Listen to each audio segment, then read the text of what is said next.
22 août 1914. Combat commencé au point du jour. Toute la journée, je me bats. Je suis blessé très légèrement.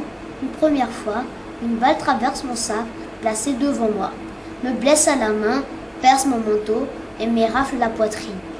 Je prends cette balle que je montre à un camarade. Je continue le combat. Mon ami est atteint à la jambe. Je vois aussi mon lieutenant tomber, traversé par une balle. Le combat continue. Une grande quantité de mes camarades sont couchés, morts ou blessés autour de moi. Vers les 3 heures, je suis atteinte d'une balle au côté gauche. Je ressens une grande douleur, comme si l'on me brisait les os. Les balles continuent à pleuvoir autour de moi. Je risque d'être de nouveau atteint. Je fais donc tout mon possible pour me traîner dans un trou. J'ai bien du mal à m'y blottir.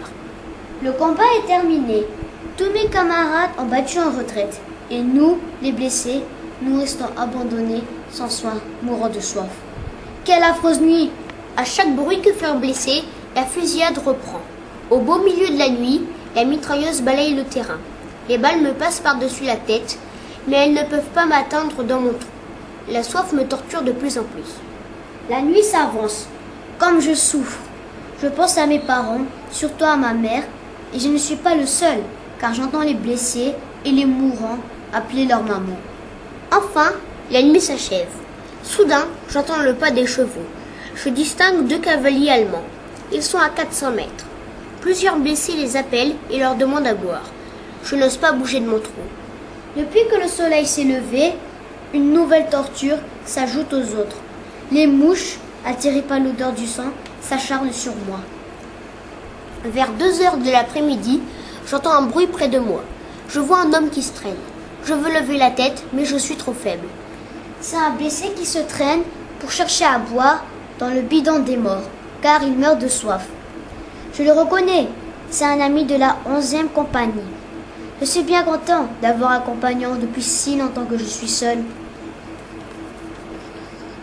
Au bout de plusieurs heures, mon ami voit plusieurs personnes.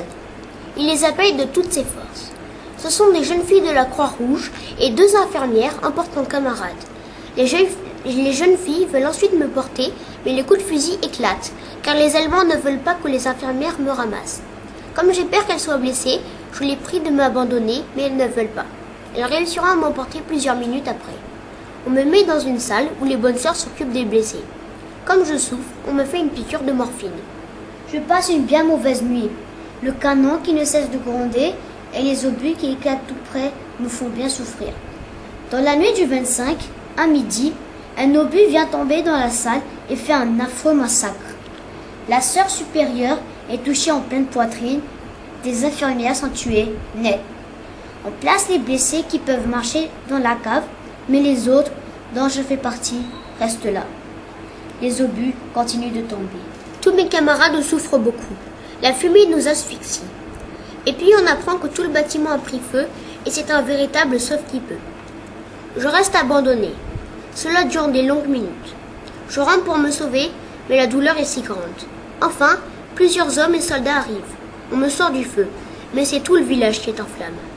Lorsque les Allemands prirent la ville, on nous fit prisonniers. Tous les rescapés pleurent. Je suis emmené dans leur pays dans un wagon à bestiaux.